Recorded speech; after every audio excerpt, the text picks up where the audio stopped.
సంవత్సరంన్నర కాలం కావస్తా ఉంది ఈ కూటమి ప్రభుత్వం వచ్చిన తర్వాత. ముఖ్యంగా మాచర్ల నియోజకవర్గానికి సంబంధించి ఇక్కడ జరుగుతున్న అరాచకాలు కానివ్వండి, జరిగిన సంఘటనలన్నీ కూడా మీ ద్వారా ప్రజల దృష్టికి తీసుకెళ్ళాలి, మీ ద్వారా పై అధికారుల దృష్టికి కూడా తీసుకుపోవాలనే ఆలోచనతో ఈరోజు ప్రత్యేకంగా కూడా ఈ ప్రెస్ మీట్ ఏర్పాటు చేయడం జరిగింది. ముఖ్యంగా సామాన్య ప్రజలపై వేధింపులు, వైఎస్ఆర్సీపీ కార్యకర్తలపై అక్రమ కేసులు, ప్రజల సంక్షేమ పథకాలు అందక వలసలు పోతున్న సంఘటనలు, వీటన్నిటి కూడా ప్రజలు ఉచితంగా కూడా గమనిస్తూ ఉన్నారు. ఇక్కడ ఎమ్మెల్యేగా మొదటిసారి ఎమ్మెల్యేగా బాధ్యత తీసుకున్న బ్రహ్మారెడ్డి తన ప్రజా వ్యతిరేక విధానాలకు వ్యతిరేకంగా ప్రజల్లో రాబోయే రోజుల్లో నిశ్శబ్ద యుద్ధం రాబోతుందని కూడా సందర్భంగా తెలియజేస్తారు. ఎందుకంటే రాజకీయాల్లో గెలుపోవటం సహజం. ప్రజలు ఇచ్చిన అవకాశాన్ని సద్వినియోగం చేసుకొని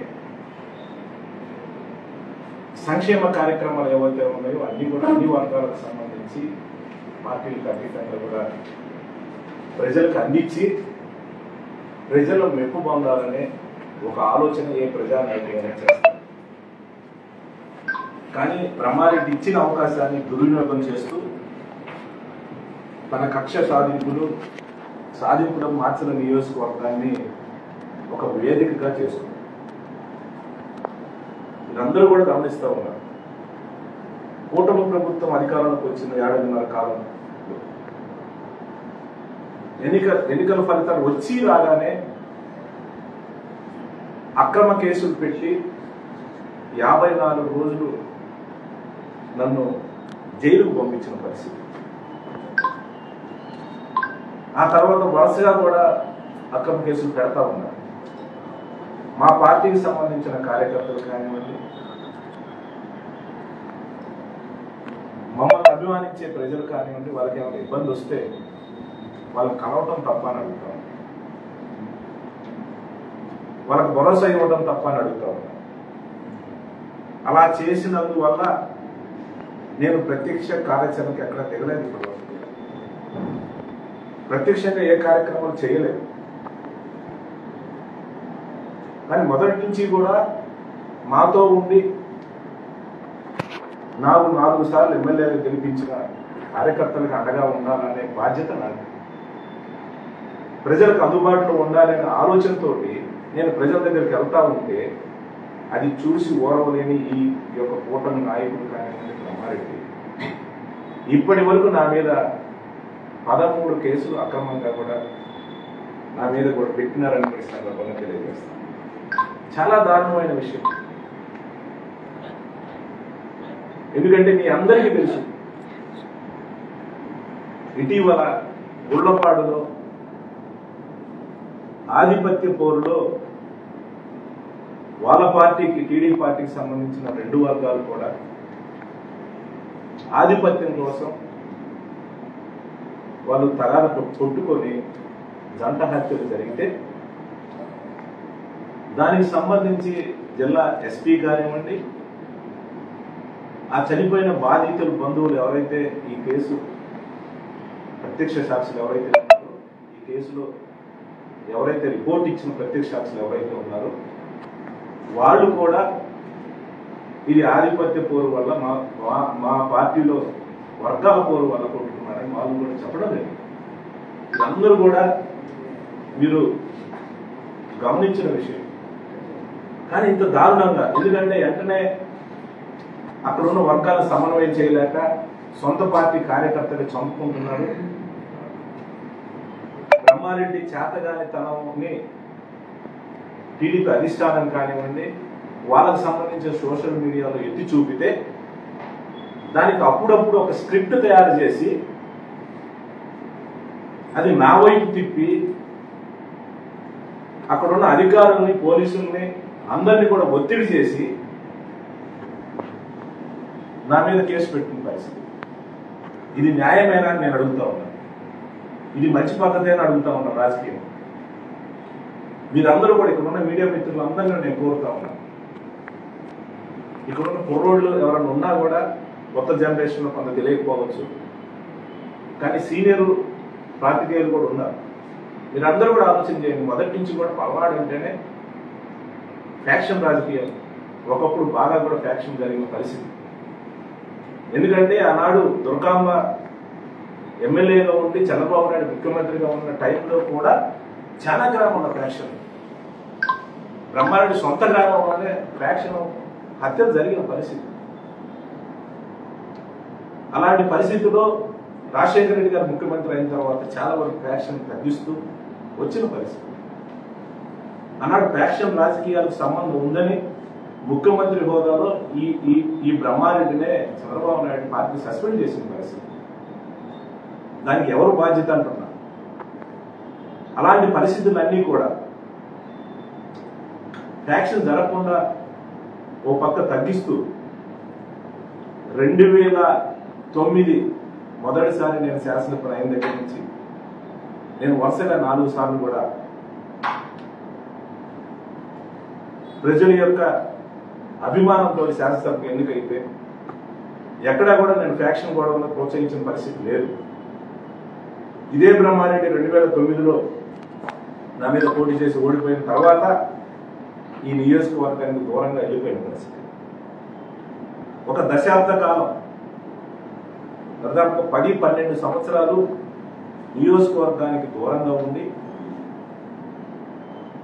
ఎక్కడా కూడా గొడవలు లేకుండా వీలైనంత వరకు సర్దుబాటు చేసుకుంటూ వచ్చిన పరిస్థితి నేను. కానీ నీకు అవకాశం ఇచ్చారు 2024. కానీ ఈ రకమైన రాజకీయం, ఈ రకమైన కుట్రతోటి రాజకీయం, గ్రామాల్లో ఆధిపత్య పొందుతూ గొడవలు జరిగి అక్కడ ఏదన్నా గొడవల్లో ఎవరు చనిపోతే మాకేం సంబంధం ఉంటుంది? గతంలో ఈ సంస్కృతి ఎప్పుడైనా ఉందా నేను అడుగుతా ఉన్నా. ఇలాంటి పరిస్థితులు ఎప్పుడైనా చేశారని అడుగుతా ఉన్నా. నీవు ఆనాడు నీకు ఫ్యాక్షన్ రాజకీయ సంబంధం ఉందని చంద్రబాబు నాయుడే నిన్ను పక్కన పెట్టిన పరిస్థితుల్లో ఈరోజు అదంతా నాకు పొలవాలి, వాళ్ళకు అనుకూలమైన మీడియాలో నేనేదో ఫ్యాక్షనిస్ట్గా కూడా ముద్ర ఇయ్యాలని ఒక తపన తాపత్రయంతో ఒకవైన అబద్ధ ప్రచారాన్ని చేస్తూ ఉన్నారు. ఇది పూర్తిగా నేను ఖండిస్తూ ఉన్నాను. ఇది సరైన పద్ధతి కాదని కూడా ఈ సందర్భంగా నేను తెలియజేస్తాను. ఎందుకంటే నీకు అవకాశం ఇచ్చారు, నువ్వు చేయి.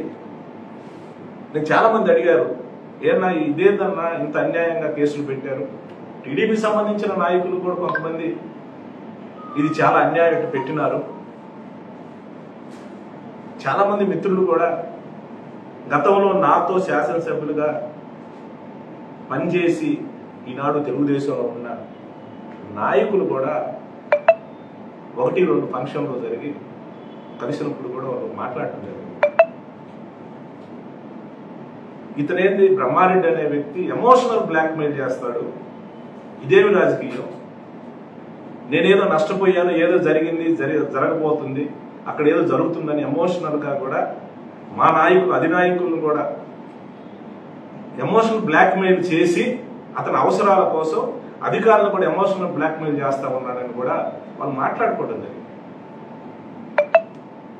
ఏదైనా సరే, ఏదైతే ఈ జంట హత్య కేసుల్లో మాకు సంబంధం లేకపోయినా నేను అడుగుతాను, ఎప్పుడైనా ఆ వర్గంలో ఎవరైనా 2012 కానీ 2014 కానీ 2019 కానీ ఇతను తెలియకపోవచ్చు, బ్రహ్మారెడ్డి తెలుసుకోమని చెబుతాను. 2024లో నీకే పనిచేశారు, నీకే ఏజెంట్గా ఉన్నారు. ఏ ఎలక్షన్స్కి నా దగ్గరకు వచ్చిన పరిస్థితి లేని పరిస్థితుల్లో వాళ్ళే ఆధిపత్యం కోసం చేసిన ఈ సంఘటనను మా మీద ఉంది, మా మీద కేసు పెట్టి అధికారం ఉంది కదా, ఈ పోలీసులు మనం ఏం చెప్తే అది నడుస్తూ ఉంది కదా అని చెప్పి నన్ను ఇబ్బంది పెట్టాలి, నన్ను ఈ కాన్స్టిట్యున్సీలో ఎక్కడా కూడా తిరగకుండా చెయ్యాలని ఒక రకమైన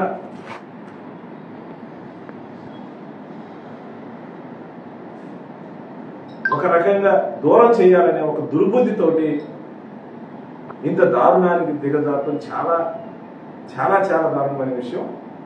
ఎందుకంటే రాజకీయంలో ఇది కరెక్ట్ కాదు. ఈ అధికారులు కూడా నేను చెప్తా ఉన్నాను, ఖచ్చితంగా ఏవైతే కేసులు పెట్టారో, ఏదైతే నియోజకవర్గంలో ప్రజలు ఇబ్బంది పెడతా ఉన్నారో దానికి ఎవరైతే కారణమో, బ్రహ్మారెడ్డి దగ్గర నుంచి దానికి ప్రత్యక్ష పరోక్ష సంబంధం తెలుగుదేశం నాయకుల దగ్గర నుంచి కింద స్థాయి నుంచి పై స్థాయి అధికారుల దాకా ఎవరి ప్రమేయం ఉన్నా ఖచ్చితంగా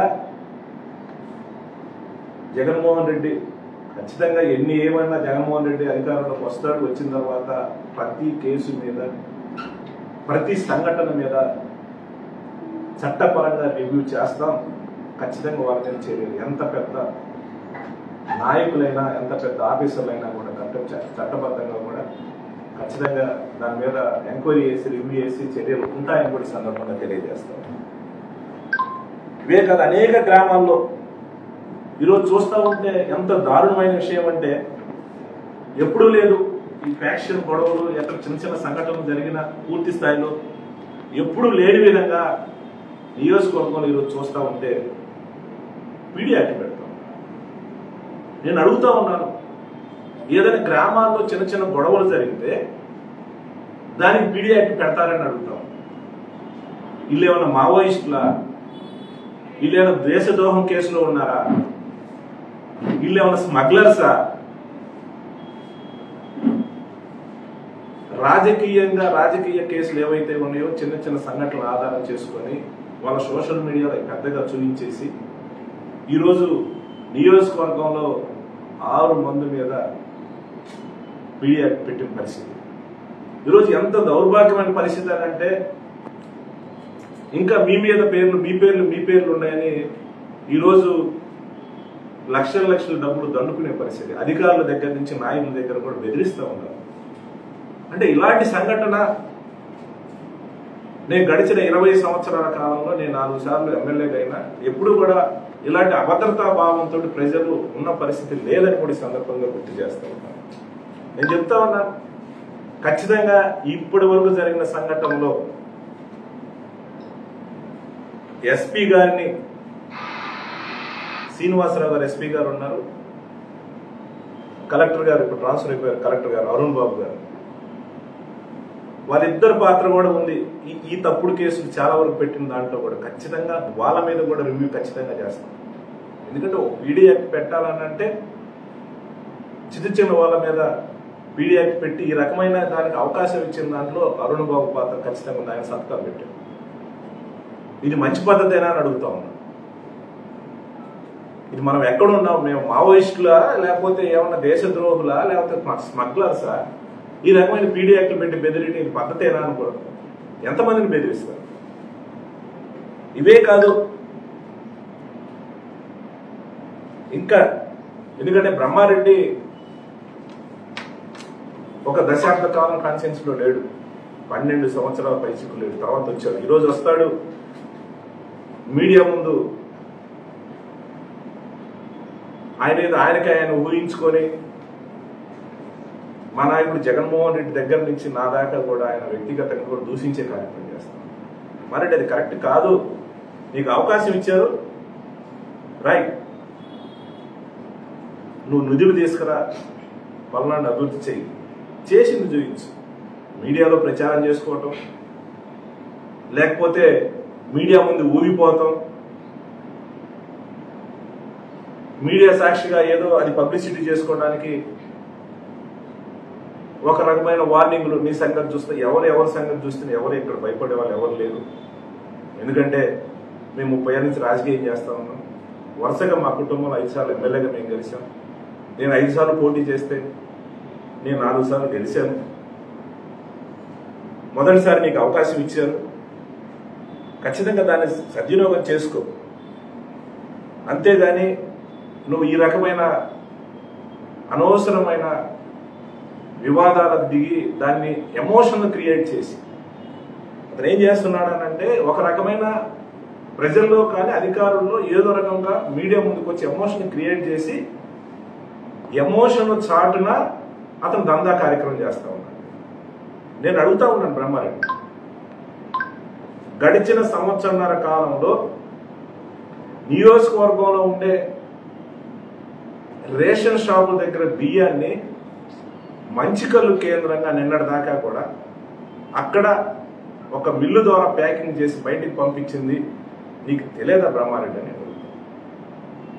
ఇప్పుడు డైరెక్ట్గా మెయిన్ రోడ్డు కానుకొని అక్కడి నుంచి ఖమ్మంపాడుకు మార్చి ఖమ్మంపాడులో ఒక మిల్లులో పేదల బియ్యాన్ని మొత్తాన్ని అక్కడ తరలించి అక్కడి నుంచి ప్యాక్ చేసేసి బయటకు పంపించింది నీకు తెలియదా బ్రహ్మారెడ్డి అని నేను అడుగుతాను.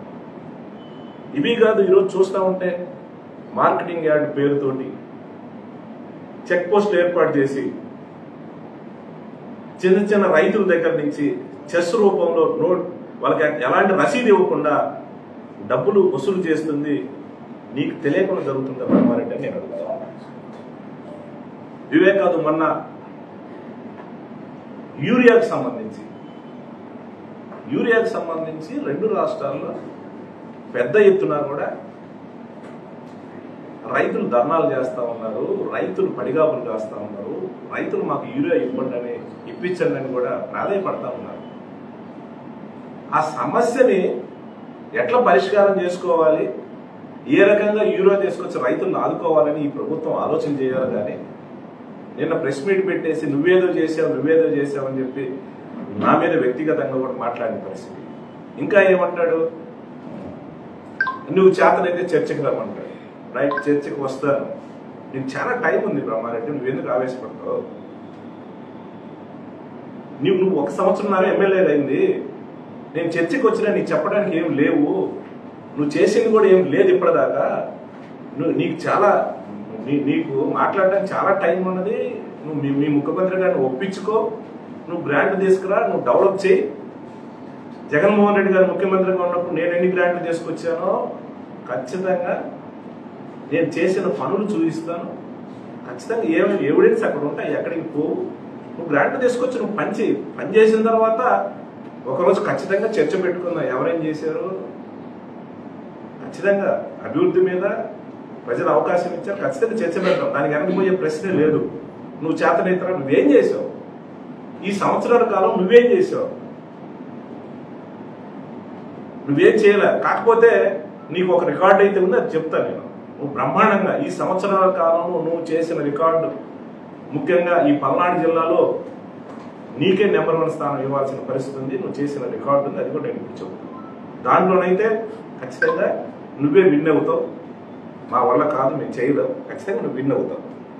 ఎందుకంటే విలువల విషయంలో చాలా మాట్లాడాడు, అది లేకుండా చూసుకో. ఎందుకంటే జగన్మోహన్ రెడ్డి ముఖ్యమంత్రి 5 సంవత్సరాల్లో ఎక్కడా కూడా ఏ రైతులు కూడా రోడ్డు మీదకి వచ్చి ధర్నా చేసిన పరిస్థితి లేదు. కొంచెం అటు ఇటుగా సబ్సిడీగా కూడా రైతులకు మేము యూరియా కానీ ఎరువులు కానీ అందించిన పరిస్థితి. నీకు తెలియదు, నువ్వు ఎక్కడో గుంటూరులో ఉన్నావు. వాస్తవంగా ఏదైనా ఉంటే ఇక్కడున్న నిజాయితీ ఉండే వాళ్ళ దగ్గర ఏమైనా ఫీడ్బ్యాక్ తీసుకొని నువ్వు మాట్లాడితే బాగుంటుంది. ఇది ఎట్లా ఉందనంటే, మా కార్యకర్తలు ఏదైనా అనారోగ్యంతో ఉంటే ఆ ఊరికి నేను వెళ్ళినా, ఏదైనా చిన్న ఫంక్షన్ ఏదైనా ఉన్నా ఆడికి వెళ్ళినా, ఆ ఊర్లో ఏదో చిన్న గొడవ పెట్టాలి, మా వాళ్ళని కేసులు పెట్టి ఇబ్బంది పెట్టాలి. పోలీసులు ఉన్నారు కదా, ఏం చెప్తే చేసేవారు.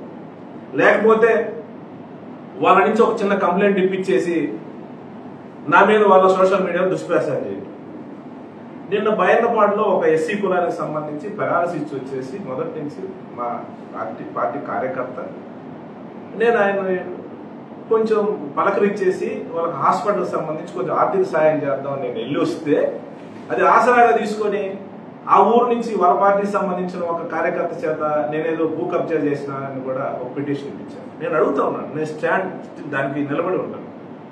నేనే సిఐ గారికి రిటర్న్గా ఒక కంప్లైంట్ ఇద్దాం అనుకుంటున్నాను. నేనేం చేశాను నిరూపించాలి కదా, ఊరక గుడ్డగాల్సి మీద వేయటం కాదు. అన్ని రికార్డులన్నీ అధికారులు మీ దగ్గర ఉన్నా, రికార్డులు మీ దగ్గర ఉన్నా.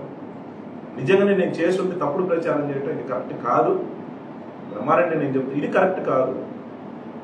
నువ్వు పని చేయి, నీకు అవకాశం ఇచ్చారు, నువ్వు చంద్రబాబు నాయుడు ఒప్పించుకుంటావో లోకేష్ని ఒప్పించుకుంటావు, గ్రాంట్ తీసుకొచ్చి నువ్వు బ్రహ్మాండంగా పని చేయి, ప్రజల మెప్పు పొందు. నువ్వు చేసే డెవలప్మెంట్కి మేమేదన్నా అడ్డంకులు సృష్టిస్తే అప్పుడు నువ్వు క్వశ్చన్ చేయి. నువ్వు చేయటం చేతగాక, నీ గ్రాంట్లు తీసుకురావడం చేతగాక, మేము తెచ్చిన గ్రాంట్లు, మేము చేసిన పనులు నువ్వు దాన్ని పెట్టుకుని ఏదో చేసినావు నీకు సంబంధించి సోషల్ మీడియాలో ప్రచారం చేయడం చాలా దుర్మార్గమైన విషయం. ఇవి కాదు, ఎంత దుర్మార్గం అంటే నాగిరెడ్డి అనే ఒక చిన్న 25 సంవత్సరాల కుర్రోడు ఇప్పుడు ఏం చేయలేదు.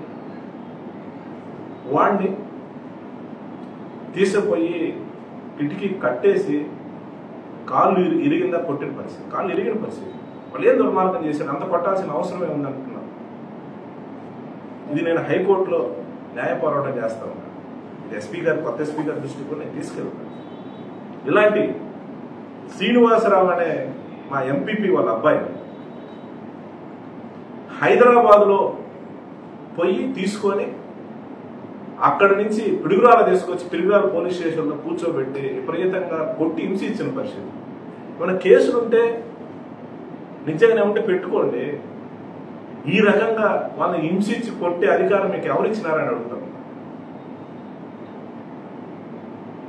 ఇవే కాదు, చాలా అన్ని ఊళ్ళలో ఇదే సంఘటన జరుగుతూ ఉన్నాయి. ఈ సంఘటన ప్రోత్సహించడంలో, తప్పుడు కేసులు కట్టడంలో,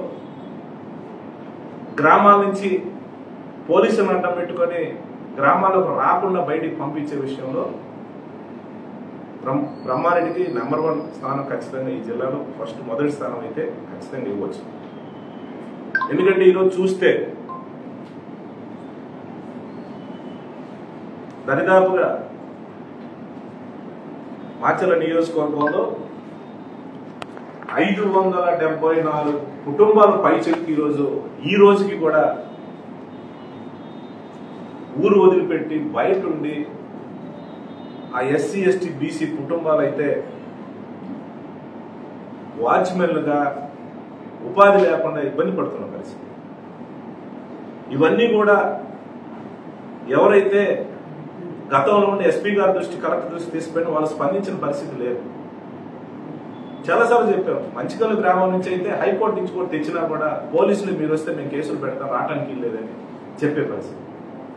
నేను ఎందుకు చెప్తున్నానంటే 2009 కానీ 2012 కానీ 2014 కానీ 2019 కానీ ఈ 4 ఎలక్షన్స్లో ఎప్పుడైనా ఎలక్షన్ రోజు ఏదైనా చెదురుమల సంఘటనలు జరిగితే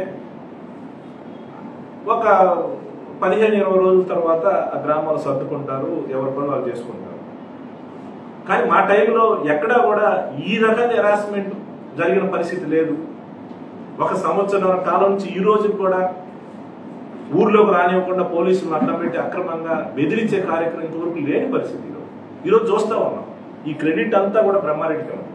మరి బ్రహ్మారెడ్డికి పైకి మాత్రం బ్రహ్మాండంగా నాకేం తెలియదు అనేది, ఆయన ఏదో నేను చాలా అమాయకుడిని, నేను ఈ గొడవకు చాలా దూరంగా ఉంటాను, నాకేం తెలియదని మాట్లాడుతూ ఉన్నాను. ఇది చాలా అన్యాయమైన విషయం. ఈ సందర్భం ఒకటైతే నేను హెచ్చరిస్తా ఉన్నాను. గుళ్ళపాడు జంట హత్యల కేసులో నాపైకి అక్రమంగా ఇరికించడం కానీ, కార్యకర్తలపై అక్రమ కేసులు పెట్టడం ద్వారా కానీ, జూలకండి బ్రహ్మారెడ్డి తాత్కాలికంగా తాను పైచాచిక ఆనందం పొందొచ్చు కానీ ఇదందరూ ప్రజలు గమనిస్తూ ఉన్నారు. నిజంగా ఇతను చేసే సంఘటనలకి వాళ్ళ పార్టీకి సంబంధించిన కార్యకర్తలు కూడా ఎవరు కూడా దాన్ని సమర్థించే పరిస్థితి కనిపించదు. మన నాయకులు కూడా చాలా మంది నాతో మాట్లాడిన పరిస్థితి, చాలా మంది నాతో ఫోన్ ద్వారా కూడా ఇది చాలా అన్యాయంగా పెడతా ఉన్నారు, ఈ పరిస్థితి చాలా దారుణమైన, ఈ పద్ధతి కరెక్ట్ కాదు. ఈరోజు ఈ రకమైన అక్రమ కేసులు పెడుతూ ఊర్లు కూడా పంపించే కార్యక్రమాన్ని ఈ సాంప్రదాయం కొనసాగితే రేపు ప్రభుత్వం మారిన తర్వాత దీనికి పదింతలు చేసే పరిస్థితి వస్తుంది. ప్రజాస్వామ్యం ఇది కరెక్టేనా అని అడుగుతాం. ఈ రకమైన పద్ధతి కరెక్టేనా, పేదవాళ్ళు ఇబ్బంది పెట్టడం కరెక్టేనా అని అడుగుతాం. ఏదైనా గ్రామాల్లో కొన్ని సంఘటనలు ఏదైనా జరిగినప్పుడు ఖచ్చితంగా ఏమన్నా ఉంటే పోలీసు ద్వారా కానీ వీళ్ళైతే నాయకుల ద్వారా కూర్చోబెట్టి సర్దుబాటు చేసేసి ఊర్లోకి పంపించే కార్యక్రమం చేయాలి. కానీ ఈ రకంగా దౌర్జన్యంగా, ఈ రకంగా కూడా పోలీసులను అడ్డం పెట్టుకొని ఒక ఎమోషనల్ బ్లాక్మెయిల్ చేస్తూ అధికారులకు కానివ్వండి నాయకులు చేస్తూ దాని ముసుగులో ఇతని దందాలకు ఎవరు అడ్డు చెప్పకూడదనే ఆలోచనతో ఎస్ ఇతను చేసిన దందాలన్నీ కూడా రికార్డుల సహా ఉన్నాయి, టైం వచ్చినప్పుడు ఖచ్చితంగా బయట పెడతారు. బ్రహ్మారెడ్డి ఎలాంటి వాడంటే మేకతోలు కప్పుకున్న తొడేళ్ళు అంటాడు, బయటికి మాత్రం మహాత్మా గాంధీ లాగా సూక్తులు చెబుతూ ఉంటాడు, లోపల చేసే కుట్ర బుద్ధులన్నీ ఇవన్నీ చేస్తూ ఉంటాడు. ఈరోజు చూస్తా ఉన్న ఒక గ్రామం కాదు, ఈ రోజుకి ఈ కూటమి ప్రభుత్వం వచ్చి సంవత్సరన్నర అవుతాం. ఈ సంవత్సరన్నర కాలంలో ఈ రోజు కూడా ఊర్లోకి రాని గ్రామాలు ఈరోజు నేను చెప్తా ఉన్నాను. జంగమేశ్పాడు కానివ్వండి, అడిగొప్పలకు సంబంధించి ఈరోజు అరుణ ఎస్సీలు నాయుడు ముస్లిం కుటుంబాలు కానివ్వండి, అలాగే ముటుగూరు కానివ్వండి, కంచరగుంట కానివ్వండి, కోలగొట్ల కానివ్వండి, ధర్మవరంలో కానివ్వండి, తేరాల కానివ్వండి, మించాలంపాడు కానివ్వండి, కాకిరాల కానివ్వండి, గొట్టెపాల కానివ్వండి, గుళ్ళపాడు కానివ్వండి, వెల్లుర్తి బ్రహ్మారెడ్డి సొంత గ్రామం. ఈరోజు ఆడ ఒక 30 ఎస్సీ కుటుంబాలు స్టిల్ ఈ రోజుకి కూడా వాళ్ళు బయట బతుకుతా ఉన్నారు. కనీసం ఎలక్షన్ రోజు వాళ్ళ ఓటు కూడా ఏమీ లేదు, వాళ్ళ ఓట్లు కూడా వీళ్ళే వేసుకున్నారు దౌర్జన్యంగా. కానీ ఈరోజు చూస్తే ఈ రోజుకి కూడా సొంత గ్రామంలో ఒక 30 ఎస్సీ కుటుంబాలు ఈ రోజు కూడా బయట బతుకుతున్నారని అంటే అందరికి కూడా ప్రజలకు తెలియాల్సిన అవసరం ఉంది. అలాగే సిగిరిపాడు కానివ్వండి, బెల్లంగొండవరపాలెం కానివ్వండి, మంచికల్లు కానివ్వండి, పాలవాయి గేట్ కానివ్వండి, మెట్టగుడిపాడు కానివ్వండి, రెండచింతలు కానివ్వండి, తుమ్మురుగోడు కానివ్వండి, చింతపల్లి, రెడ్డిపాలెం, బ్రహ్మనాయుడు కాలనీ, పేడ సన్నిగల్ల, పోతురాజుగుట్ట, కారంపుట్ టౌన్, ఒప్పిచర్ల, ఇవన్నీ కూడా ఎస్సీ, వడ్డెర, రజక, రెడ్డి, మంగళి, ముస్లిము, యాదవ్ ఈ పేద కుటుంబాలన్నీ కూడా ఈరోజు దరిదాపుగా 570 పైచిలు కుటుంబాలు ఈ రోజుకు కూడా బయట ఉన్నారు. ఖచ్చితంగా ఇప్పుడున్న ఎస్పీ గారి దృష్టికి నేను తీసుకెళ్తాను. ఎస్పీ గారు టైం ఇస్తే టైం అడుగుతాం, ఖచ్చితంగా టైం ఇస్తే కుటుంబాల వివరాలు కూడా గ్రామాల వివరాలు కూడా ఎస్పీ గారికి అందించేసి ఎస్పీ గారిని కూడా నేను కోరుతా ఉన్నాను. ఎందుకంటే పైనుంచి ఏ ఒత్తిడిలో ఏం చేయాలో ఏ రకమైన ఏం డైరెక్షన్ పోయిన ఎస్పీ గారు కానీ కలెక్టర్ గారు కానీ స్పందించిన పరిస్థితి. ఈ ఎస్పీ గారిని నేను కోరుతా ఉన్నాను, కింద స్థాయి అధికారులు ఇచ్చే రాంగ్ ఫీడ్ ని దయచేసి ఎస్పీ గారు మీరు నమ్మొద్దండి. గతంలో నేను 4 సార్లు శాసనసభ్యుగా ఉన్నాను, 5 సార్లు మా కుటుంబం శాసనసభ్యుగా ఉన్న పరిస్థితి. ఇలాంటి పరిస్థితి గతంలో ఎక్కడ లేని పరిస్థితి. దయచేసి మీ ద్వారా ఎస్పీ గారిని కోరుతా ఉన్నాను. నా దగ్గర ఫుల్ డేటా ఉంది, కుటుంబాలకు సహా వివరాలన్నీ ఉన్నాయి. ఎస్పీ గారు నేను టైం అడుగుతాను, టైం ఇస్తే ఖచ్చితంగా ఈ వివరాలన్నీ అందజేసి న్యాయం చేయమని కూడా నేను కోరుతా ఉన్నాను. న్యాయం చేసే బాధ్యత ఎస్పీ గారిని కలెక్టర్ గారికి ఉంది. కానీ ఎప్పటికైనా సరే ఈ పీడీ యాక్ట్ పేరుతోటి దయచేసి మీరు ఇలాంటి ప్రోత్సహించొద్దని కూడా ఎస్పీ గారిని కలెక్టర్ గారిని కోరుతాం. గతంలో చేశారు, ఇప్పటికి 6 మందిని పెట్టారు, ఇంకా ఉన్నాయని చెప్తా ఉన్నారు. దయచేసి పునరాలోచన చేయండి. ఈ పెట్టిన 6 కేసులు ఏవైతే ఉన్నాయో ఖచ్చితంగా వాళ్ళ మీద రీఎంక్వైరీ చేస్తాం. అప్పుడున్న కలెక్టర్ బాధ్యుడైతే ఖచ్చితంగా అతని మీద చర్యలు ఉంటాయి, ఎవరిని కూడా వదిలిపెట్టేది లేదు. ఇది జగన్మోహన్ రెడ్డి గారి దృష్టికి కూడా ఖచ్చితంగా నేను తీసుకుపోవడం జరిగింది. ఖచ్చితంగా ఆ దిశగా కూడా ప్రయత్నం చేస్తాం. ఇప్పుడే కాదు, ఇప్పుడు 13 కేసులు పెట్టారు, ఇంకెన్ని కేసులు పెట్టినా ఈ నియోజకవర్గంలో కార్యకర్తల అండ ఉన్నంతసేపు, ప్రజల అభిమానం ఉన్నంతసేపు ఎవరు ఏం చేయలేరు, ఎవరికి కూడా భయపడే ప్రశ్నే లేదు. ఈరోజు 100ల మంది మీద కేసులు పెట్టి హింసిస్తా ఉన్నారు. 2022లో మాచర్ల టౌన్లో ఒక సంఘటన జరిగింది. దానిలో టీడీపీ సంబంధించి మా పార్టీకి సంబంధించిన వాళ్ళ మీద కూడా ఎఫ్ఐఆర్ చేసి కేసులు పెట్టారు. కానీ ఇంతవరకు షార్ట్ షీట్ వేయకుండా ఈ గడిచిన 3.5 సంవత్సరాల కాలంలో ఎవరు తిరిగితే వాళ్ళని యాడ్ చేసుకుంటూ సంబంధం లేని వాళ్ళు కూడా ఆ పేరు పెట్టడం, వాళ్ళ రిమాండ్ పంపించడం, ఈ రకమైన ఆనందం ఏందో అర్థం కావట్లేదు. ఇది చాలా దారుణమైన విషయం. నిజంగా ఎవరైనా తప్పు చేసి ఉంటే వాళ్ళ మీద చర్యలు తీసుకోవచ్చు, కేసులు పెట్టవచ్చు. కానీ ఏం చెయ్యకుండా ఈ బ్రహ్మారెడ్డి అనే వ్యక్తి అతని నైజము హింసను ప్రోత్సహించడమే. పైకి మాత్రం పెద్ద గాంధీ మహాత్మం లాగా నాకేం తెలియదు అన్నట్టుగా, ఇవన్నీ సంఘటన తెలియదు అన్నట్టుగా ఆయన పెద్ద శుద్ధపోసలాగా కూడా ప్రజలు వెళ్ళపించే కార్యక్రమం చేస్తా ఉన్నారు. ఇప్పుడిప్పుడే ప్రజలు కూడా తెలుసుకుంటా ఉన్నారు. ఎందుకంటే ఇతను గతంలో రాజకీయంలో ఉన్నప్పుడు కొంత ఒక 15 సంవత్సరాల గ్యాప్ వచ్చింది. అప్పుడున్న జనరేషన్ తెలుసు, కానీ కొత్తగా వచ్చిన జనరేషన్ ఇతని గురించి తెలియదు. ఇతను ఏదో చేస్తాడంటే ఇప్పుడు ఏం చేసేది ఏదో కూడా అర్థమవుతాం. ఎందుకంటే చేసినవి చెప్పుకోవాలి. ఇంకేదన్నా ఉంటే నువ్వు ప్రభుత్వాన్ని ఒప్పించి గ్రాంట్ తీసుకొచ్చి డెవలప్ చేయాలి. నువ్వు ఏమి చేయకుండా ఏదో అయిపోయింది అనుకోని ఈ కూటమి ప్రభుత్వ నాయకులు ప్రచారం చేసుకుంటా ఉన్నారు. నేను అడుగుతా ఉన్నాను, పూర్తిగా కూడా ఎప్పుడు లేని ఈ 40 సంవత్సరాల్లో మాచర్ల నియోజకవర్గంలో లేని హింస ఈరోజు కనపడతా ఉంది. ప్రజల్లో ఒక అభద్రతాభావం కనిపిస్తా ఉంది. ఎక్కడైనా స్వచ్ఛంగా తిరగాలని తిరగలేని పరిస్థితి. ఏ కేసులో ఎవరిని తీసుకుని లోపలేస్తారో ఈ పోలీసులు కూడా వాళ్ళు ఏం చెప్తారో, ఏ చిన్న నాయకుడు చెప్పిన వాళ్ళు తీసుకుని కూర్చోబెట్టడం, డబ్బులు వసూలు చేయడం, బెదిరియడం, కేసులు పెట్టడం, రిమాండ్ చేయడం. ఈ రకమైన ఆనందం ఏందో నాకు అర్థం కావట్లేదు. ఇది మంచి పద్ధతి కాదు అని కూడా నేను అడుగుతాను. ఖచ్చితంగా ప్రతి కేసుకి రివ్యూ ఉంటుంది, ఖచ్చితంగా చేస్తాను. ఇవి కాకుండా సంక్షేమ కార్యక్రమాలు లేస్తే నువ్వేం చేసావు అని అడుగుతా ఉన్నారు. నేనేం చేసిందని ప్రజలు గమనిస్తా ఉన్నారు, ప్రజలకు తెలుసు, అందరికీ తెలుసు. ఈరోజు చంద్రబాబు నాయుడు ఈ కూటమి నాయకులు ఏం చెప్పారు ఎలక్షన్స్ ముందు? జగన్మోహన్ రెడ్డి చేసే సంక్షేమ కార్యక్రమాలు అన్ని ఇస్తూ అంతకంటే మేము ఎక్కువ ఇస్తామని చెప్పి ఈ రాష్ట్రంలో అన్ని వర్గాల ప్రజలని నమ్మించి మోసం చేసి ఈరోజు దగా చేసి ఎవరికి ఇవ్వకుండా ఎగ్గొట్టిన మాట వాస్తవం కాదని అడుగుతా ఉన్నాం. దాన్ని మేమేదో చేసామని చెప్తా ఉన్నారు. నేను అడుగుతా ఉన్నాను, జగన్మోహన్ రెడ్డి గారు ముఖ్యమంత్రిగా ఉన్నప్పుడు ఈ రాష్ట్రంలో పేదవారి కోసం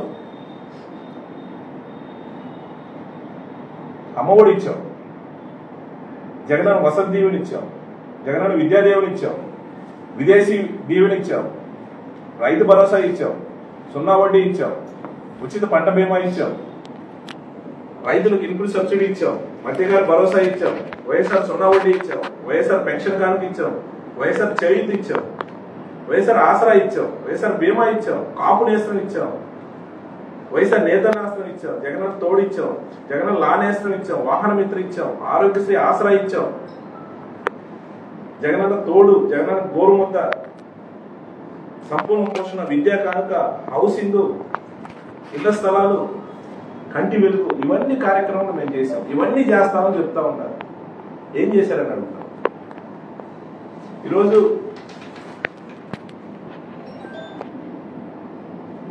సంక్షేమ కార్యక్రమాలు ఏవైతే ఉన్నాయో దాంట్లో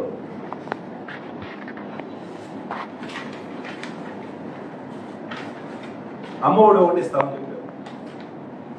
దాంట్లో వాళ్ళు చేసింది ఏంటంటే అమ్మఒడి ఒకటి, రైతు భరోసా, పెన్షన్ కార్డు, ఈ 3 కల్పిస్తా ఉన్నారు. రైతు భరోసా ఏం చెప్పారు? 20,000 ఇస్తా ఉన్నారు. 2 సంవత్సరాలు 40,000 ఇవ్వాలి. 2 సంవత్సరాల మీద ఈరోజు చూస్తే 5,000 ఇచ్చారు. 5,000 ఇచ్చింది. దాంట్లో 54 లక్షల మంది రైతులకు ఇవ్వాల్సింది ఆ 5,000 కూడా 7 లక్షలు తగ్గించేసి 47 లక్షల మందికి 5,000 చొప్పున ఇచ్చారు. వాళ్ళు ఇవ్వాల్సిన 40,000 ప్రామిస్ చేస్తే 5,000 ఇచ్చిన పరిస్థితి. ఈరోజు కూటమి ప్రభుత్వం రాక మునుపు అమ్మఒడి ద్వారా ఆ పేరు మార్చారు, తల్లికి వందనం అని పెట్టారు. దాంట్లో జగనన్న దిగే నాటికి 44,50,000 టన్నులకి అమ్మఒడి ద్వారా ఇస్తే, చంద్రబాబు నాయుడు వచ్చిన తర్వాత ఈరోజు అది కుదించి 41,38,000 మందికి మాత్రమే తల్లులకి అకౌంట్లో డబ్బులు వేస్తున్నారు. ఆ రేషియో చూస్తే 87 లక్షల మంది పిల్లలకి అమ్మఒడి అంటే తల్లికి వందనం వాళ్ళు చెప్పేదాంట్లో ఇవ్వాల్సిన పరిస్థితిలో 66.5 లక్షల మందికి ఇచ్చిన పరిస్థితి. ఇవి కాకుండా పెన్షన్స్ కూడా గతంలో జగన్మోహన్ రెడ్డి గారు అధికారం దిగిపోయే నాటికి 62 లక్షల మందికి ఈ రాష్ట్రంలో పెన్షన్స్ ఇస్తే ఈ రోజుకి పెన్షన్స్ అంటే అవి పెరుగుతా పోతాయి అంటే 50 సంవత్సరాలు వచ్చిన వాళ్ళకి 60 సంవత్సరాలు వస్తా ఉంటే పెరుగుతా పోతాయి. పెన్షన్స్ పెరగాలని తగ్గడానికి లేదు. ఈరోజు ఏకంగా ఇప్పటి వరకు ఈ సంవత్సరాల కాలంలో 4 లక్షల పెన్షన్ తగ్గించిన పరిస్థితి. అంటే ఏం లేదు, ఇది ఒక జిమ్మిక్. మేము 4,000 ఇస్తామని చెప్పి కొంతమంది పెన్షన్స్ తీసేసి వాళ్ళ నోర్లు కొట్టి ఆ డబ్బులు తీసుకొచ్చి ఇచ్చేసి మేము ఇచ్చినామని ఒక బిల్డప్ ఇస్తాం. మన మాచర్ల మన నియోజకవర్గంలో కూడా ఇప్పటి వరకు 3,400 పైచిలుకు పెన్షన్స్ తీసేసిన పరిస్థితి. వాళ్ళ నోర్లు కొట్టేసి మేమేదో 4,000 ఇస్తున్నామని ప్రతి నెల కూడా ఇదేదో పబ్లిసిటీ చేసుకునే కార్యక్రమం చేస్తా ఉన్నారు. ఇది న్యాయమైన అడుగుతాం. ఎక్కడ మీరు ఇస్తారన్న సంక్షేమ కార్యక్రమం ఏమి ఇచ్చారని అడుగుతాం. 1-6 ఇచ్చేసి మీ అంత అయిపోయిందని సూపర్ 6 సూపర్ హిట్ అని చెప్పి మీరు ప్రచారం చేసుకుంటా ఉన్నారు. ఈ చెప్పిన సంక్షేమ కార్యక్రమాలు అక్షరాలా మేము అమలు చేశాం. దరిదాపు సంక్షేమ కార్యక్రమాల కోసమే పెన్షన్స్ అయితేమి, అమ్మఒడి అయితేమి, విద్యా దీవెన అయితేమి, వసతి దీవెన అయితేమి వీటి ద్వారా 1,575 కోట్ల రూపాయలు గడిచిన 5 సంవత్సరాల కాలంలో పేదవారికి సంక్షేమ కార్యక్రమంలో మేము ఇచ్చినామని కూడా ఈ సందర్భంగా తెలియజేస్తాం. ఇది వాస్తవం. ఇది తీసుకున్న బెనిఫిషియర్స్ కానీ అంతా కూడా లిస్టు మా దగ్గర ఉంది, ప్రభుత్వం దగ్గర కూడా ఉంటుంది. ఇది మీరు ఏం చేశారని అడుగుతాం. దీనికి సమాధానం చెప్పరు. ఏదేదో తీసుకొస్తారు, ఏదేదో చేస్తున్నారని టాపిక్ డైవర్ట్ చేసి ప్రజల్ని డైవర్ట్ చేయడానికి ఏదో ఉన్నాయి లేవని చెప్తా ఉంటారు. ఈ మధ్య జగన్మోహన్ రెడ్డి ఖచ్చితంగా మేము చెప్తా ఉన్నాను, 2,75,000 కోట్ల రూపాయల సంక్షేమ కార్యక్రమాలు ఇవ్వటమే కాకుండా ప్రతి పేదవానికి వాళ్ళకి సహాయం చేయటమే కాకుండా గడిచిన 5 సంవత్సరాల కాలంలో 4 లక్షల మందికి ఉద్యోగాలు ఇచ్చిన పరిస్థితి. ఒక సచివాలయంలోనే 1,30,000 మందికి వాళ్ళకి ఉద్యోగాలు ఇచ్చిన పరిస్థితి. 1,30,000 మందికి మేము ఉద్యోగాలు ఇచ్చాం. కానీ అవే కాదు, ఉద్యోగాలు ఇవ్వటమే కాకుండా గ్రామాల్లో చూస్తే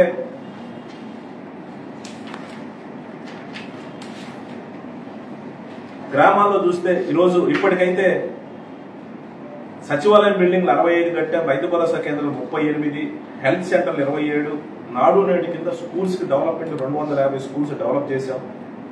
ప్రాథమిక ఆరోగ్య కేంద్రాలు 10, కమ్యూనిటీ సెంటర్స్ 2, కమ్యూనిటీ హాల్స్ 78, కొత్త సబ్స్టేషన్లు 12. దరిదాపు సంక్షేమ కార్యక్రమాలే కాకుండా ఈట కోసం 1,115 కోట్ల రూపాయలు డబ్బులు నేను తీసుకొచ్చినాను కూడా ఈ సందర్భంగా తెలియజేస్తాను.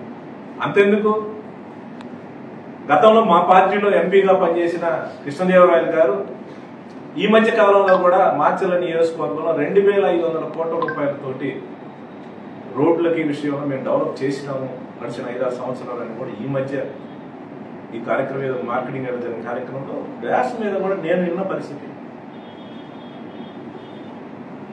ఇంకా నీకు వివరాలు కావాలంటే పక్కనే ఉన్న మీ ఎంపీని అడిగి చెబుతారు, ఇప్పుడు మీతోటే ఉన్నాడు.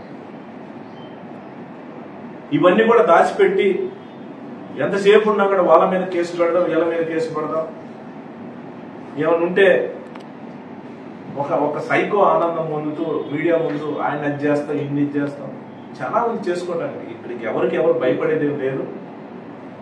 ఈరోజు మా మీద 10 కేసులు పెడితే దానికి 10 ఖచ్చితంగా రాబోయే రోజులు అనుభవిస్తారు. ఏదైతే ఉత్త కేసులు పెట్టారో, తప్పుడు కేసులు పెట్టారో, ప్రతి గ్రామంలో పెట్టే తప్పుడు కేసు మీద రిజిస్టర్ చేసిన ఆఫీసర్ దగ్గర నుంచి, అతనికి రికమెండ్ చేసిన పై అధికారుల దగ్గర నుంచి, అతను అనుకున్న రాజకీయ నాయకుల దగ్గర నుంచి అందరూ కూడా బాధ్యత వహిస్తారు. ఎవరిని కూడా వదిలిపెట్టే ప్రశ్న లేదు. ఇప్పటికైనా నేను పోలీస్ అధికారులను కోరుతా ఉన్నాను, మీరు న్యాయంగా చేయండి. మనం తప్పు చేస్తే చేయండి తప్పితే వాళ్ళ పార్టీని మీరు దోషులుగా నిలబడద్దు. రేపు చట్టం ముందు మేము నిలబెట్టినప్పుడు మీరు ఎవరు కూడా రక్షించే పరిస్థితి ఖచ్చితంగా ఉంది. ఇంకొకటి లేస్తే ఏం చెప్తాడు,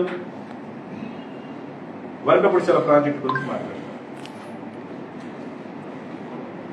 దాంట్లో నిర్దిష్టంగా ఖచ్చితంగా మేము ఉన్నాం. వర్క్ ప్రాజెక్ట్ గురించి ఇప్పటి కాదు, ఎప్పటి నుంచో కూడా మన ప్రాంతంలో వర్క్ గురించి అవసరం. నేను ఖచ్చితంగా చెప్పాను ఆ రోజు. నేనేం చెప్పాను, వర్క్ ప్రాజెక్ట్ తీసుకొస్తానని పదే పబ్లిక్ మీటింగ్లో చెప్పిన మాట వాస్తవం. దానికి నేను కట్టుబడి ఉన్నాను. ఈ రోజు కూడా కట్టుబడి ఉన్నా నేను. ఎందుకంటే మొట్టమొదటిసారి 5/3/1996 96లో చంద్రబాబు నాయుడు శంకుస్థాపన చేశారు ఈ వర్క్ ప్రాజెక్ట్ కోసం. ఆ తర్వాత ఆయన ముఖ్యమంత్రి అయ్యాడు, దాన్ని ఊసేలేదు. ఆ తర్వాత 2017 అసెంబ్లీలో నేను మాట్లాడాను. ఈ ప్రాజెక్ట్ చాలా అవసరం, ఈ ప్రాజెక్ట్ ఇవ్వండి సార్, మీరే శంకుస్థాపన చేసి మీరు పబ్లిక్లో ప్రామిస్ చేశారు, మా ప్రాంతం రైతులకు అవసరం, దయచేసి మీరు ఇవ్వండి సార్ ఇది అని నేను ప్రాధాన్యపడి అసెంబ్లీ సాక్షిగా కూడా నేను అడిగాను. ప్రజల తరఫున, రైతుల తరఫున నేను అడిగింది కూడా ఒకసారి అసెంబ్లీలో మాట్లాడింది ఒకసారి ప్లే చేస్తాను.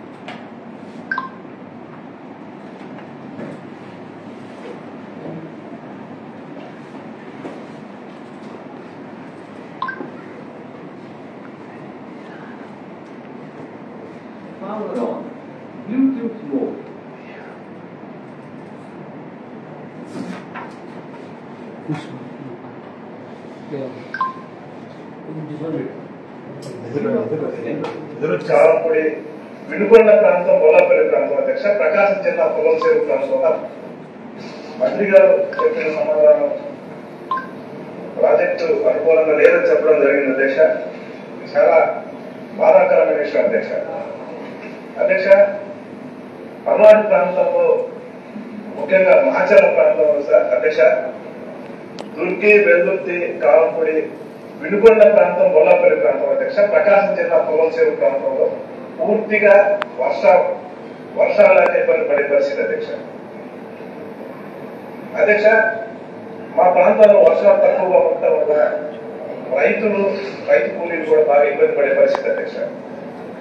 ఈ ప్రాజెక్టు కోసం 60 సంవత్సరాల నుంచి కూడా మా ప్రాంతంలో రైతాంగం ఉద్యమాలు చేస్తా ఉన్నారు అధ్యక్ష, ధర్నాలు చేస్తా ఉన్నారు అధ్యక్ష.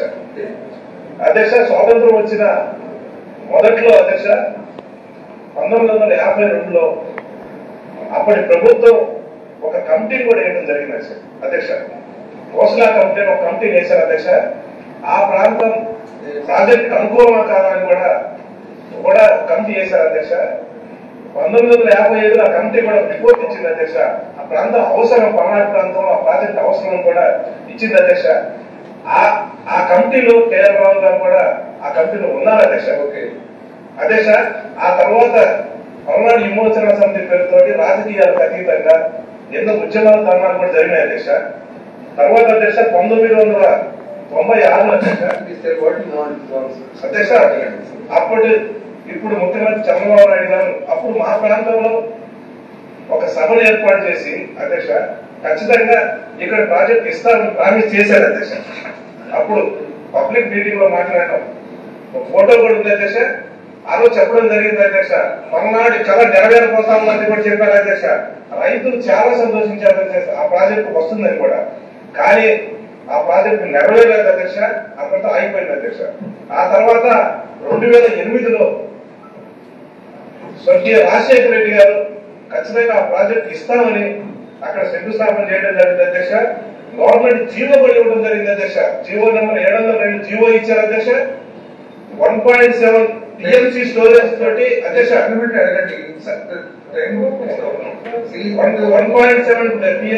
స్టోరేజ్ తోటి అధ్యక్ష 197.7 కోట్లతోటి 44,325 ఎకరాలతో డిజైన్ చేసి ఆ ప్రాజెక్ట్ ఇవ్వడానికి కూడా ఆ రోజు టెండర్లు కూడా పిలవడం అధ్యక్ష. పిలవడం కూడా జరిగింది అధ్యక్ష. కానీ దురదృష్టవశాత్తు ఆయన చనిపోవడం వల్ల మా ప్రాంతం యొక్క రైతులు కోరికల మీద, ఆశ మీద కూడా నిలువ చెందినట్టు అయింది అధ్యక్ష. ఆ తర్వాత వచ్చిన ముఖ్యమంత్రులు అధ్యక్ష రోజయ్య గారికి, తర్వాత కిరణ్ కుమార్ రెడ్డి గారికి కూడా నేను చాలా సార్లు చెప్పాను, కంప్లీట్ చేయాలి వస్తున్నట్టు మీరు అధ్యక్ష ఆ తర్వాత ఎవరు పట్టించుకోవాలి అధ్యక్ష. ఎందుకంటే పూర్తిగా కూడా ఆ రోజు నుంచి కూడా ఈ యొక్క వర్క్ పొడిచల కోసం అవకాశం కోసం కొట్లాడుతూ ఉన్నాం, నాయకులతోటి గట్టిగా మాట్లాడుతూ ఉన్నాం ఈ ప్రాంత రైతుల అవసరాల కోసం. ఆ రోజు 2017లో మార్చి 3వ తారీఖున అసెంబ్లీలో నేను గట్టిగా కూడా నేను మాట్లాడిన పరిస్థితుల్లో తర్వాత 6వ తారీఖే నాకు రిప్లై ఇచ్చారు, ఇది సాధ్యం కాదు,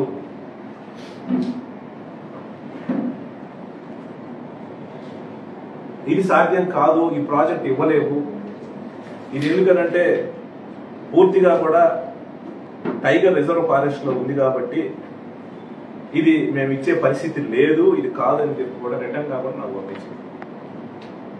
అంటే ఏ రకంగా ఏ విధంగా కూడా మన ప్రాంత ప్రజలకి ప్రేమ ఉందో ఈ కూటమి ప్రభుత్వం చంద్రబాబు నాయుడు అర్థమవుతాం.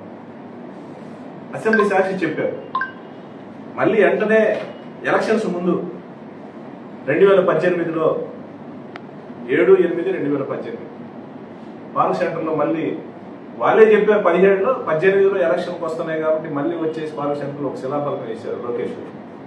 ఏది వర్క్ పొడిచల ప్రాజెక్ట్ మేము ఇస్తున్నామని చెప్పి అప్పటికి ఏం లేవు, ఎలాంటి అనుమతులు లేవు. అనుమతులు లేకుండా ఒక జీవో ఒకటి కూడా ఇచ్చారు, దొంగ జీవో ఒకటి ఇచ్చారు. 340 కోట్లతోటి మేము ఈ ప్రాజెక్టుకి ఇస్తున్నాం. ఎలాంటి అనుమతులు లేకుండా అంటే ప్రజలను మభ్యపెట్టాలి, ప్రజలను మోసం చేయాలనే ఆలోచనతో ఒక దొంగ జీవో ఇచ్చి 340 కోట్లు ఇస్తున్నారు. ఇదే లోకేష్ మళ్ళీ 18లో శంకుస్థాపన చేసిన పరిస్థితి. కానీ ఆ తర్వాత అప్పటికే 2016లో జగన్మోహన్ రెడ్డి గారు కరువు ధర్నా కార్యక్రమం భాగంగా మాచర్లు వచ్చినప్పుడు నేను మళ్ళీ కూడా జగన్మోహన్ రెడ్డి గారు చెప్పడం జరిగింది, అన్నా మాకు ప్రాంతం అవసరం ఖచ్చితంగా ఏదైనా మీరు చేయాల్సిందే అంటే పబ్లిక్ మీటింగ్ లో ఖచ్చితంగా మనం అధికారంలోకి వస్తున్నాం, వర్క్ పొడిచల ప్రాజెక్ట్ ఖచ్చితంగా మనం ఇస్తున్నాం, అన్ని అనుమతులతోటి మనం ఇస్తా ఉన్నాం, ఇదే విషయం ప్రజలకు చెప్పండి, రైతులకు చెప్పండి, రైతులు ధైర్యంగా నిబ్బరంగా ఉన్నామని చెప్పి జగన్మోహన్ రెడ్డి చెప్పిన మేర జగన్మోహన్ రెడ్డి ఆదేశాల మేరకు నేను ప్రజల దగ్గరకు ఖచ్చితంగా ఇస్తున్నామని కూడా చెప్పడం జరిగింది. కానీ ఆ తర్వాత 2019 అధికారంలోకి వచ్చిన తర్వాత దాని మీద చాలా ఎక్సర్సైజ్ చేశాం. ఎందుకంటే కొంచెం లేటు కావడానికి దురదృష్టం ఏంటంటే 1-2.5 సంవత్సరాలు కరోనా వచ్చింది. అవి కేంద్ర లెవెల్లో అనుమతులు రావాల్సిన పరిస్థితి. దానికోసం చాలా ఎక్సర్సైజ్ చేశాం. చేసి దరిదాపుగా 1,25,363 ఎకరాలు టోటల్గా వర్క్ పొడిచల ఫస్ట్ ఫేజ్ సెకండ్ ఫేజ్ కలిపి 1,25,363 ఎకరాలకు సంబంధించి 34 గ్రామాలు సంబంధించి తాగునీరు కానివ్వండి సాగునీరుకి ఇది డిజైన్ చేసిన ప్రాజెక్ట్. ఈ ప్రాజెక్ట్ కట్టడానికి దరిదాపుగా 3,800 కోట్ల రూపాయలు అవసరం అవుతాయి. పూర్తిగా కూడా ప్రభుత్వం దగ్గర ఫుల్ ఎస్టిమేట్ తోటి వాళ్ళ దగ్గర ఉంది, అన్ని కూడా రెడీ చేసిన పరిస్థితి. అప్పట్లో ఎస్టిమేట్ వేసేసి గవర్నమెంట్ దగ్గర జీవో కూడా ఇప్పించినాం. జీవో నెంబర్ 177 జగన్మోహన్ రెడ్డి గారు కూడా ఈ ప్రాజెక్టు మనం చేపడతామన్నాం. పూర్తి అనుమతులు వచ్చిన తర్వాత ఖచ్చితంగా ఈ ప్రాజెక్ట్ మనం చేపడుతున్నామని కూడా పూర్తి అనుమతులతోటి వచ్చిన తర్వాత చేస్తామని కూడా చెప్పడం జరిగింది. ఈ ప్రాజెక్ట్ పూర్తిగా అనుమతులు రావటం, దానికి సంబంధించిన అన్ని పర్మిషన్స్ వాళ్ళు ఫేక్ జీవో ఇచ్చింది 340 కోట్లతోటి ఫేక్ జీవో 18లో ఇచ్చిన 6/2/2018 ఎలక్షన్ కోసం ఫేక్ జీవో ఇచ్చింది. ఎలాంటి అనుమతులు లేకుండా ఎట్లా పని చేస్తారు, ఎక్కడ ఫారెస్ట్ లో రాణిస్తారు అంటే ఇది ప్రజలు మోసం చేయటం కాదని అడుగుతాం. జగన్మోహన్ రెడ్డి గారు ముఖ్యమంత్రి అయిన తర్వాత ఈరోజు వైల్డ్ లైఫ్ ఫారెస్ట్ సంబంధించి 31/5/2023 నేను అడుగుతామని. ఎందుకంటే 23 దాకా పట్టింది ఏంటంటే ఈ జీవోలు పర్మిషన్స్ రావటానికి. ఎందుకంటే ముందు కరోనా ఉంది కాబట్టి 31/5/2023 వైల్డ్ రిజర్వ్ ఫారెస్ట్ సంబంధించి అన్ని అనుమతులు కూడా 2023 రావాలి. ఇవన్నీ వచ్చిన తర్వాత జగన్మోహన్ రెడ్డి గారిని మాచల తీసుకొచ్చి శంకుస్థాపన చేయించి ఆయన చేత కూడా చెప్పేయడం జరిగింది. పూర్తి అనుమతులు వచ్చిన తర్వాత మేము చేయడం జరిగింది. ఖచ్చితంగా ఈ ప్రాజెక్ట్ పూర్తి చేస్తాం. రైట్, అది రొటీన్ ప్రాజెక్ట్. అన్ని అనుమతులు వచ్చినాయి. ఏదైతే మీ నోటికి ఉన్న ఇది సాధ్యం కాదు, ఈ ప్రాజెక్ట్ కట్టలేమని అసెంబ్లీ సాక్షిగా ఇదే చంద్రబాబు నాయుడు ముఖ్యమంత్రి చెప్పిన ప్రాజెక్టుని జగన్మోహన్ రెడ్డి గారు కేంద్ర ప్రభుత్వంతో మాట్లాడి నాటి ప్రధానమంత్రిని ఒప్పించి tiger reserve forest, wild life forest లో వారితో అధికారులు చర్చించేసి ఎంతో ప్రయాసపడి అనుమతులన్నీ కూడా తీసుకొచ్చారు. ఇంకా డబ్బులుంటే పనిచేయటమే, వేరేది ఏం లేదు. అక్కడ తీసుకొచ్చి పెట్టాం. రేట్లు అన్నవన్నీ కూడా కలిపి పెట్టాం. ఇదే అన్ని పర్మిషన్స్ వచ్చినాయి, మీరు డబ్బులు ఇస్తే పని చేస్తామని ఎలక్షన్ తర్వాత చంద్రబాబు నాయుడు మీటింగ్ లో కూడా ఎంపీ మాట్లాడిన పరిస్థితి. ఇలాంటిది ఇదేదో మేమే తెచ్చాం సోషల్ మీడియాలో సంకల్పం కొట్టుకుంటా ఉన్నారు. ఈరోజు బ్రహ్మారెడ్డి నీకు చేసింది ఏమీ లేదు, నువ్వు శూన్యం, నువ్వు ఎంత సోషల్ మీడియాలో నువ్వు ఏ రకంగా ప్రచారం చేసుకున్నా నువ్వు జీరో, వరకుబడి శబ్దానికి నువ్వు చేసింది ఏం లేదు. నీకు చేతనైతే నువ్వు చంద్రబాబు నాయుడు గారిని ఒప్పించి నీకు చేతనైతే, ఇప్పుడు ఏమి చెప్పినా నువ్వేమి చేసినా నువ్వేం చేయలేవు, నీకు చేతనైతే 1,25,000 ఎకరాలకు సంబంధించి 3,807 కోట్ల రూపాయలు ఏవైతే ఉన్నాయో రేపు వచ్చే బడ్జెట్ సమావేశాల్లో వరకబడికి సంబంధించి 3,807 కోట్ల రూపాయలు బడ్జెట్ లో నువ్వు కేటాయించు, చేతలు చేయించి పనులు ప్రారంభించు, పనులు చేయి. తద్వారా ప్రజలకు ఒప్పుకోద్దు, నాకే అసూయ నాకే ఉండదు. ఇది ఎప్పుడో 60-70 సంవత్సరాల నుంచి ప్రజల కళ, పల్నాడు రైతుల కళ. కాదు మీరు చేత కాదు, మీరు వదిలేసిన ప్రాజెక్టు పర్మిషన్స్ రావు. ఆ రోజు ఏంటంటే ఇక్కడ అక్కడ బీజేపీతో కలిసి ఉన్నారు, ఉండి కూడా మీకు చేత కాలేదు. మేము అన్ని అనుమతులు తీసుకొచ్చాం, రైతుల కోసం కష్టపడ్డాం, తిరిగాం, చేసాం, పర్మిషన్ అన్ని తీసుకొచ్చామనే తృప్తి మాకుంటది. మిగతా పనులు గ్రాంట్ తీసుకొచ్చి మీరు పని చేయండి, ఎవరుందన్నా. అవి చేతగాక ఇప్పుడు ఏమి లేకుండా మేము తెచ్చిన అనుమతులు, మొన్న 14 కోట్ల రూపాయల చిల్లర గవర్నమెంట్ డబ్బులు కట్టినారనంటే ప్రభుత్వం దగ్గర నుంచి అనుమతులన్నీ మేము తీసుకొచ్చి, కేంద్ర ప్రభుత్వం అనుమతి తీసుకొచ్చిన తర్వాత ఫారెస్ట్ కి సంబంధించిన డబ్బులు ఏదైతే కట్టాలో అది కూడా మేము డిజైన్ చేసి ఎస్టిమేట్ చేయించేసి నష్టపరిహారం మేము ఇస్తామని చెప్పేసి కమిట్మెంట్ అయ్యి ప్రభుత్వం ద్వారా కూడా వాళ్ళకి చెప్పించిన పరిస్థితి. ఆ తర్వాత ప్రభుత్వం మారటం వల్ల ఆ డబ్బులు కట్టారు. అది రొటీన్ ప్రాసెస్. అవి కాదు, ప్రాజెక్టుకు సంబంధించి ఏదైతే 3,807 కోట్ల రూపాయలు నువ్వు బడ్జెట్ లో పెట్టించు, పని చేయించమని కూడా బ్రహ్మారెడ్డి నేను డిమాండ్ చేస్తాను. మొదటిసారి ఎమ్మెల్యే అయ్యావు, పని చేయి. అంతేగాని ఇన్ని గ్రామాల ప్రజలు ఉసురు పోసుకొని ఇంతమంది కేసులు పెట్టి ఇంతమంది హింసించి నువ్వు సాధించేది ఏం లేదు. నీకన్నా సుమారు కొద్దిగా అటు ఇటుగా 10 సంవత్సరాలు వయసులో చిన్నోడిని అయినా నాకు ప్రజల అవకాశం 4 సార్లు ఎమ్మెల్యే కావడానికి అవకాశం ఇచ్చారు. నువ్వు ఇంకా కావాలనుకుంటే నువ్వు మంచి పనులు చేయి. వ్యక్తిగతంగా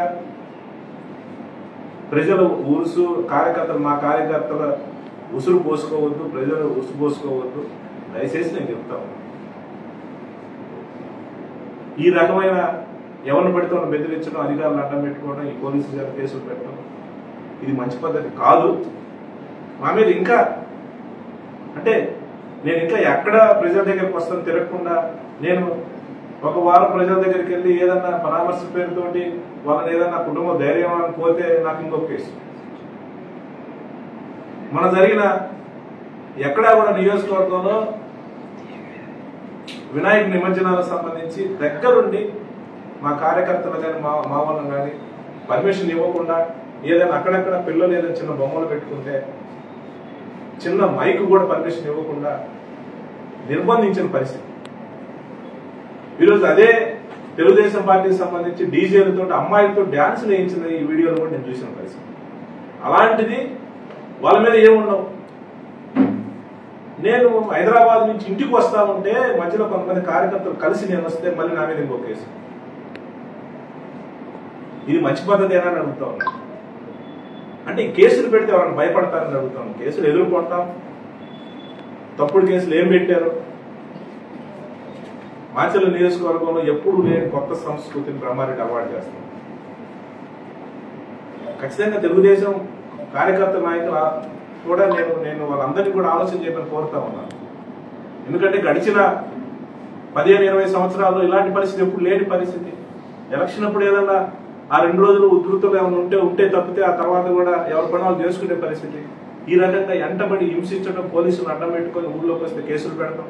మంచికల్లో అయితే మరి ఎలక్షన్లో చిన్న గొడవ కూడా లేదు, అంతకుముందు ఏం గొడవలు లేవు. కావాలని ఈరోజు సంవత్సరాల నుంచి బయట వచ్చారు. హైకోర్టు ఆర్డర్ ఇచ్చింది, అయినా కూడా పోలీసులు దీనికి వస్తే ఇంకో కేసు పెడతాం. రావడానికి లేదని చెప్తా ఉన్నారు. ఇది మంచి పద్ధతి అని అడుగుతాం. ఇది చాలా దుర్మార్గమైన పరిస్థితి. ఇది ఏదో అనుకుంటా ఉన్నాడు బ్రహ్మారెడ్డి. నిజ స్వరూపం ఈరోజు ప్రజలందరూ కూడా చూస్తా ఉన్నారు. చాలా మంది నాతోటి టీడీపీ నాయకులు కూడా మాట్లాడిన పరిస్థితి. ఇదేంటన్నా ఇట్లా చేస్తా ఉన్నారండి. ఎందుకంటే ఇది మంచి సంస్కృతి కాదు, సాంప్రదాయం కాదు. ఈరోజు అతని ఎక్కడికి వెళ్ళిపోతాడు, అతనికి అలవాటే. 2009 ఓడిపోయిన తర్వాత ఒక 12-13 సంవత్సరాలు ఈ కాన్స్టిట్యున్సీలో వాళ్ళ బంధువులు, చుట్టాలు, ఫంక్షన్లు ఏం జరిగినా వచ్చిన పరిస్థితి లేదు. మళ్ళీ వెళ్ళిపోతాడు. కానీ ఇక్కడ ఉండే కార్యకర్తలు, ఇబ్బంది పడే కార్యకర్తలు 1-4 కేసులు పెట్టమని ఆ సాంప్రదాయం వస్తే ఏం జరుగుతుంది? అది మంచి సాంప్రదాయం అని అడుగుతాం. ఇది ప్రజలు గమనిస్తా ఉన్నారు. బ్రహ్మారెడ్డి ఇది కరెక్ట్ కాదు. నేను మీ ద్వారా ఈ విషయాలన్నీ కూడా ఎస్పీ గారి, కలెక్టర్ దగ్గరికి తీసుకెళ్తాం. ఇవి పీడీ యాక్ట్ పెట్టే సంస్కృతి, బెదిరించే సంస్కృతి, దొంగ కేసులు పెట్టే సంస్కృతి, సంబంధం లేకుండా కేసులు పెట్టే పరిస్థితి దయచేసి చేయొద్దని కూడా ఈ సందర్భం వాళ్ళు కోరుతా ఉన్నది కాదు.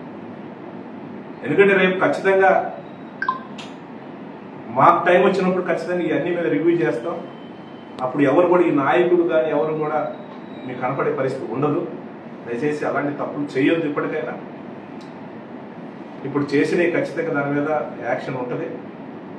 నేను కొత్తగా వచ్చిన ఎస్పీ గారిని నేను టైం ఇస్తే నేను టైం అడుగుతాం. మేము మా పార్టీ తరఫున మేము పోయి కలుస్తాం. జరిగే సంఘటనలు ఖచ్చితంగా కూడా నేను ఆ దృష్టి తీసుకెళ్తాం. సరే ఎంతవరకు చేస్తారనేది నేను ఖచ్చితంగా చూస్తాం, ప్రెజర్ చేస్తాం. ఇవే కాకుండా చాలా ఉన్నాయి నా దగ్గర. ఎందుకంటే ఇది నేను నోటితో చెప్పేది కాదు. వరల్గుడిసెల ప్రాజెక్టుకి సంబంధించి 96లో చంద్రబాబు నాయుడు శంకుస్థాపన చేశారు. ఆహా ఓహో అని కూడా రాయించు.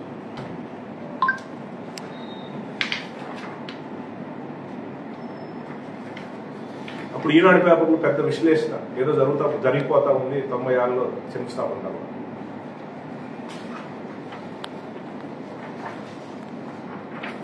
ముందు చూపుతో చంద్రబాబు శంకుస్థాపన.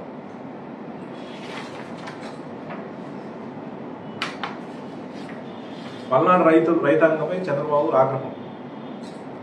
ఎందుకంటే ఆ రోజు నీళ్లు ఇబ్బంది పడుతున్నారని గురజాల మాచర్లకు సంబంధించిన తెలుగుదేశం నాయకులు చంద్రబాబు దగ్గరికి పోతే మళ్ళీ మీరుగిన వచ్చి అడవుడు చేస్తే మేము లోపలేస్తామని చెప్పిన పరిస్థితి. వాళ్ళ పేపర్లో రాశారు, జ్యోతిలోనే రాశారు.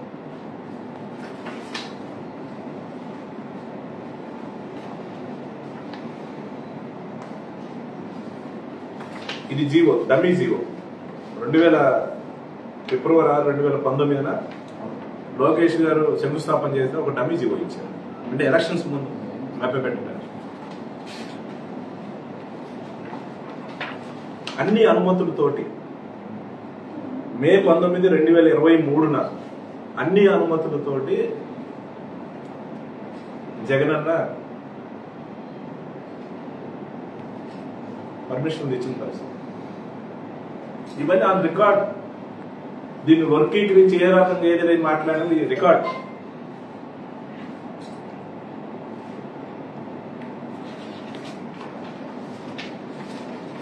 వాస్తవాలు తెలుసుకొని మాట్లాడాలని బ్రహ్మారెడ్డి నేను ఈ సందర్భంగా హెచ్చరిస్తా ఉన్నాను.